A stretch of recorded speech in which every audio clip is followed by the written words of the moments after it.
12월 7일 화요일 새벽기도 시작합니다. 오늘 본문 말씀은 요한 1서 2장 12절에서 14절까지 말씀입니다.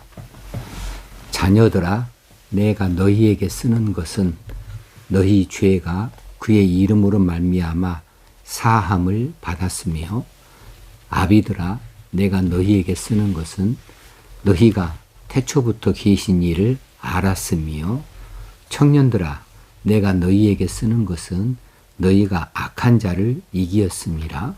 아이들아, 내가 너희에게 쓴 것은 너희가 아버지를 알았으며, 아비들아, 내가 너희에게 쓴 것은 너희가 태초부터 계신 이를 알았으며, 청년들아, 내가 너희에게 쓴 것은 너희가 강하고 하나님의 말씀이 너희 안에 거하시며 너희가 흉악한 자를 이기었음이라.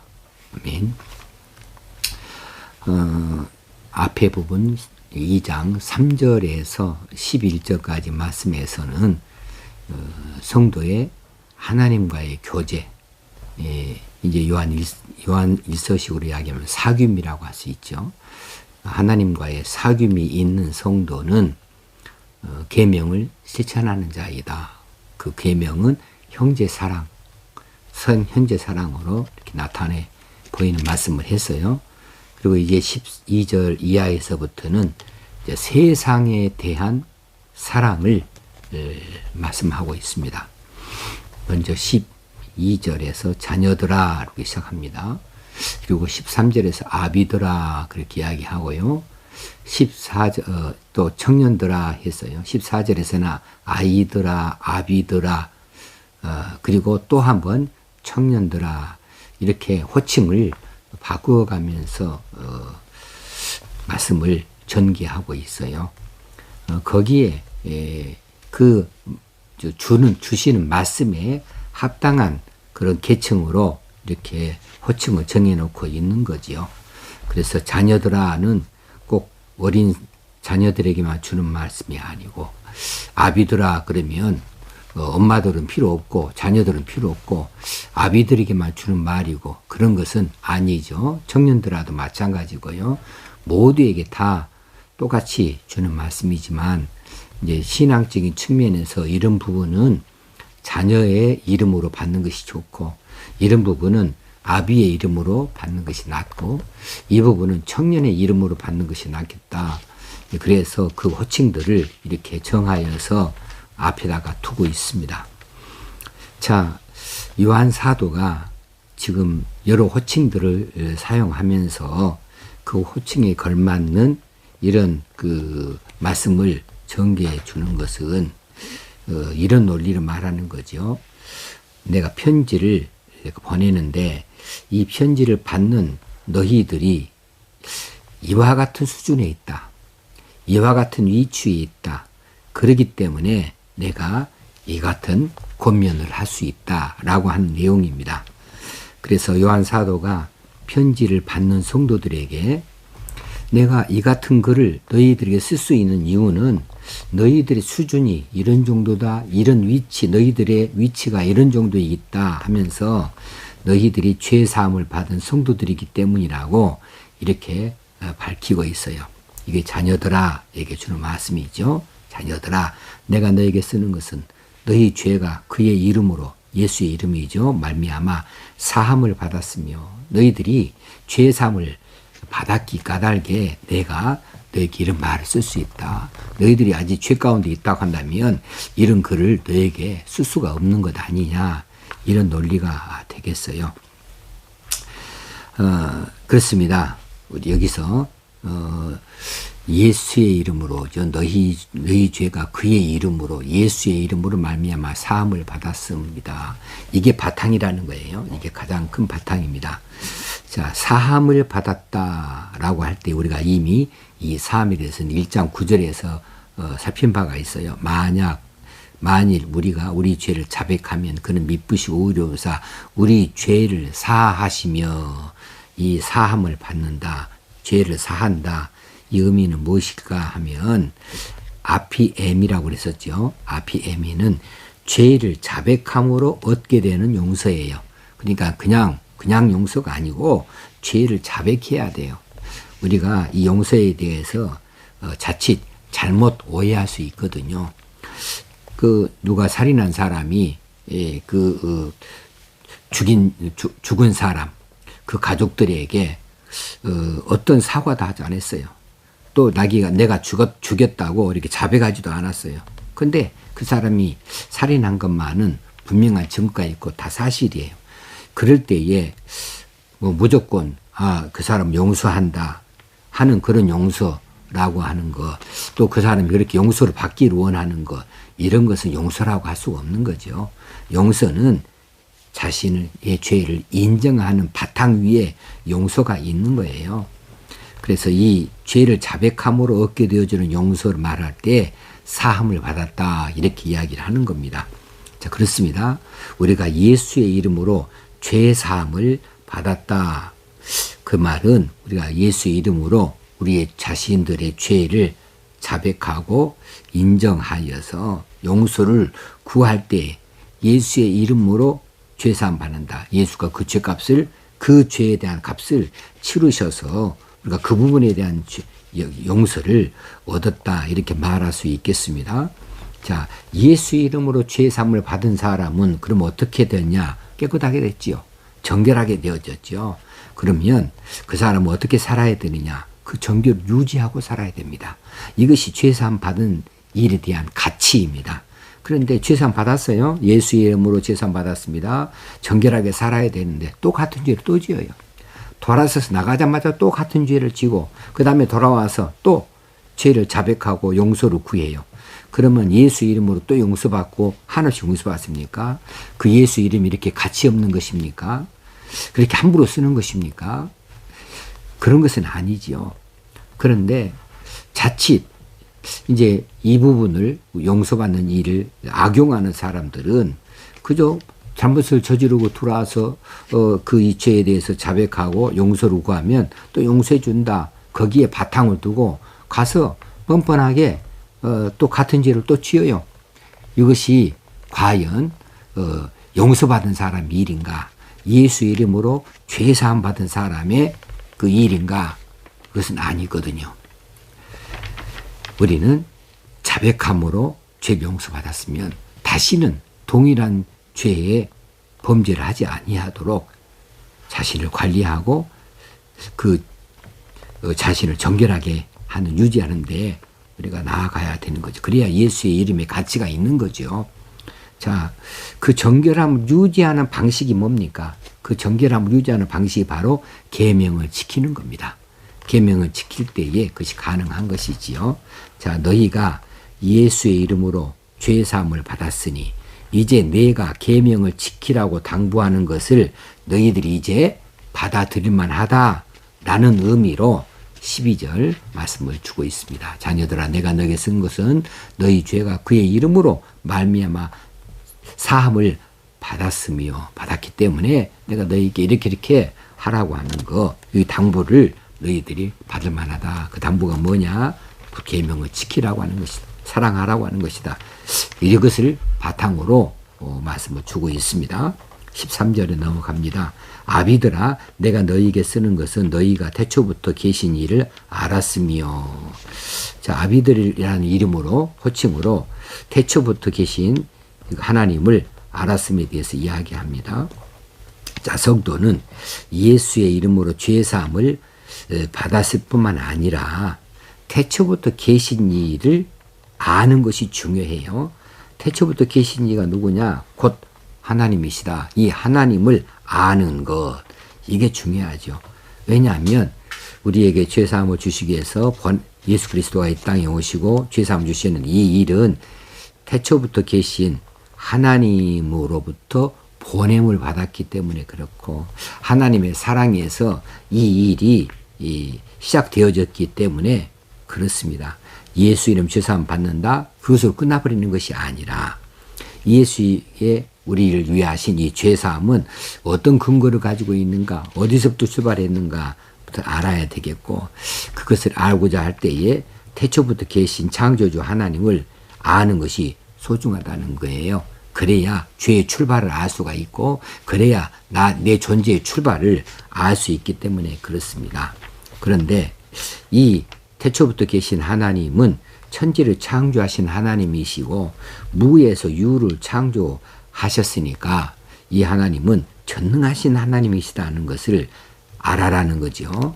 아비들아 내가 너에게 쓰는 것은 너희가 태초부터 계신 일을 알았으며 그렇기 때문에 내가 너희에게 이 사실을 분면할 만하다. 우리가 기도할 때에 태초부터 계신 하나님, 전능하신 하나님, 그 하나님께 우리가 구하는 것을 늘 기억하면서 기도 드릴 수 있어야 되겠습니다. 그리고 이제 청년들아로 연결되어집니다. 13절에 청년들아 내가 너에게 쓰는 것은 너희가 악한 자를 이기었습니다. 그랬어요. 이건 좀 받기가 그래요. 자, 청년들은 악한 자를 이깁니까? 청년들 물론 힘이 있죠. 담대하지요. 그러니까 악한 자를 이겼습니다를 청년들의 이름에 빗대어서 이렇게 써주고 있는데 청년이 됐든 노년이 됐든 누가 됐든지 간에 악한 자를 이겼습니다. 이건 쉬운 이야기가 아니에요. 어떻게 악한 자를 이깁니까? 어떻게 우리가 마귀를 이길 수가 있습니까? 이건 어렵죠. 언제 우리가 이긴 적이 있어요? 맨날 우리는 실패하죠. 실수하죠. 자, 악한 자를 이긴 것은 예수 그리스도밖에 없습니다. 악한 자를 이기신 분 예수 그리스도 그분만이 유일하죠. 사탄의 권세를 그분이 이기셨으니까 악한 자를 이긴 것은 예수님뿐이다. 그러면 예수님께서 사탄을 이긴 것, 악한 자를 이긴 것이 어떻게 너희가 악한 자를 이겼다는 것과 관련이 있는가? 이것이 관련이 있을 때에 그때에 우리가 악한 자를 이겼다고 받을 수 있지 않겠습니까? 자, 예수님께서 사탄, 악한 자를 이긴 것이 너희가 이긴 것이라는 사실은 예수 그리스도와 너희가 하나일 때 가능한 말이죠. 그렇습니다. 예수 그리스도와 우리가 하나입니다. 믿음으로 하나가 되어졌습니다. 우리가 예수를 믿음으로 우리가 예수 안에 있게 되어졌습니다. 예수 그리스도 그분이 우리 안에 있게 되어졌습니다. 그러므로 하나입니다.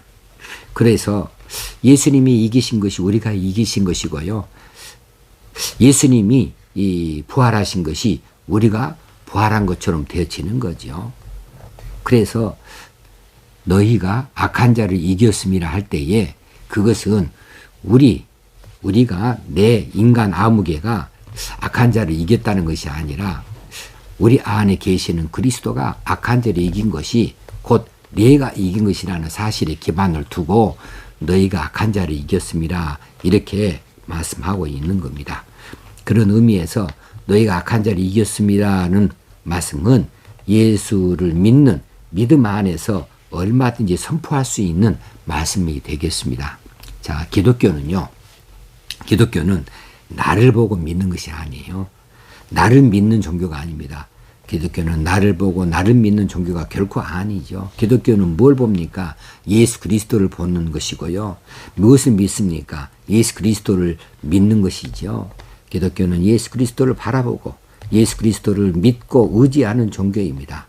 그래서 예수 그리스도를 믿는 것은 예수 그리스도의 승리를 나의 승리가 되게 만들어 놓고 예수 그리스도가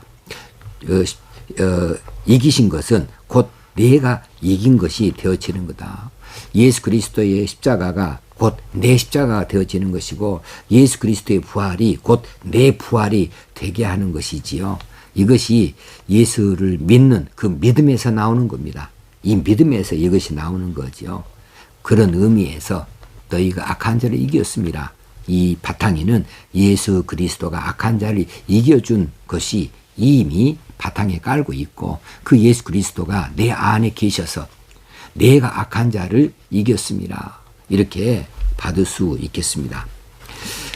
그리고 그 다음 절에 아이들아로 교칭이 바뀝니다. 내가 너희에게 쓴 것은 너희가 아버지를 알았으며 그랬어요. 이제 아버지를 이야기하려니까 아이들아로 갖다 붙인 거죠. 자, 그런데 여기에서 12절에서는 아비, 13절에서는 청년, 이 두 연령 계층을 향하여서 신앙적인 격려를 했는데 이번에는 아이들이거든요. 근데 이 아이들이 12절에 있는 자녀들아라고 호칭한 것과 어떻게 다를까? 우리가 번역을 할 때는 비슷한 그 내용을 가지고 번역이 되었을지 모르겠지만은 자녀들아와 하고 아이들하고는 내면적으로 의미상 차이가 있다 말씀드릴 수 있습니다. 자녀들아라고 12절에서 말한 것은 테크니온이라고 하는 호칭이거든요. 테크니온은 이 자녀들은 종족의 개념이 내포되어져 있어요. 누구의 아들, 누구의 손자, 종족의 개념이 이 안에 들어있다고 테크니온은. 그런데 14절에 오늘 본문에 아이드라는 파이디온이거든요. 우리가 파이디온은 자주로 말해서 아마 기억하고 계실 거예요. 이 파이디온은, 이 아이드라는 양육이 더 필요한 개념이 더 강해요. 그래서 연약하다, 더 알아야 된다, 더 배워야 된다, 더 교육이 돼야 된다, 이런 양육의 개념에서 아이드라를 보는 겁니다. 자, 그러므로 자녀들아, 테크니온은 자식에 대한 아버지의 사랑을 강조가 되어지는 것이고, 아이드라, 파이디오는 어린 제자에 대한 스승의 따뜻한 가르침이 배경이 되어줄 수 있다라고 볼 수 있겠습니다. 자, 요한 사도는 성도들이 그리스도와 하나님에 대하여서 너희가 아버지를 알았습니다 그랬으니까 그리스도와 하나님에 대하여서 과거로부터 현재 이르기까지 계속 알아오고, 그 다음에 아이들아 그랬으니까 뭐예요? 성장하고 발전하고 있음에 대해서 강조를 하고 있습니다. 내가 너희에 쓴 것은 너희가 아버지를 이전부터 계속해서 알아오고 있고 계속해서 훈련되어지고 교육되어져서 성장하고 발전되어져 있기 때문에 내가 너에게 쓸 수 있다라고 말씀하고 있는 거죠. 그 다음에 또 한 번 청년들아 하고 또 한 번 나와요. 청년들아, 내가 너에게 쓴 것은 너희가 강하고 하나님의 말씀이 너희 안에 거하시며 너희가 흉악한 자를 이겼음이라. 자, 여기서 청년이라고 붙인 것은 너희가 강하고 이기 때문에 청년을 붙이고, 너희가 흉악한 자를 이겼음이라 그러니까 뭐 이것을 아이들하고 붙이겠습니까? 자녀들하고 붙이겠습니까? 아비들하고 붙이겠습니까? 이게 청년들 이름으로 갖다 붙인 것이죠. 자, 청년들아, 너희가 강하고 하나님의 말씀 너희 안에 거하시며 너희가 흉악한 자를 이겼습니다. 이것도 아까 청년들아 그 악한 자를 이겼습니다 하고 같은 내용으로 받으면 되겠어요. 흉악한 자를 이긴 것은 예수 그리스도가 이겨내셨죠. 마귀를 이겨내셨으니까, 사탄 마귀를 이겨내셨으니까. 그런데 여기서 하나님의 말씀이 너희 안에 거하시며예요. 자, 흉악한 자를 이겼는 것을 어떻게 이겼느냐? 하나님의 말씀이 너희 안에 거하심으로 너희가 흉악한 자를 이겼습니다 그랬어요. 그래서 청년들아, 너희가 마음을 강하게 하고 하나님의 말씀을 마음에 두어서 흉악한 자, 마귀들을 이기라 라고 이렇게 말씀하고 있는 것으로 받을 수 있겠습니다. 오늘 또 이 말씀을 다시 한번 새기면서 이 말씀이 바탕을 둔 큰 믿음들, 담대한 믿음들로 우리가 나아갈 수 있어야겠습니다. 기도하겠습니다. 하나님 아버지, 오늘 또 하나님과의 교제, 사귐이 있는 성도로서 어떻게 살아야 될 것인가에 대한 말씀을 우리에게 주시니 감사합니다. 우리가 이럴 만한 자격이 있어서 그 자격을 두고 우리에게 자꾸만 말씀해 주시니 황송합니다. 우리가 그럴 힘이 없지만 이 말씀대로 우리가 믿어서 이 말씀이 우리의 것이 되어지길 원합니다. 오늘 또 힘 있는, 능력 있는 믿음으로 승리하는 삶이 되게 하여 주옵소서. 예수님의 이름으로 기도합나이다. 아멘. 오늘 또 승리하는 삶을 사십시다. 담대하게 예수 이름으로 승리하는 삶을 살아가십시다. 감사합니다.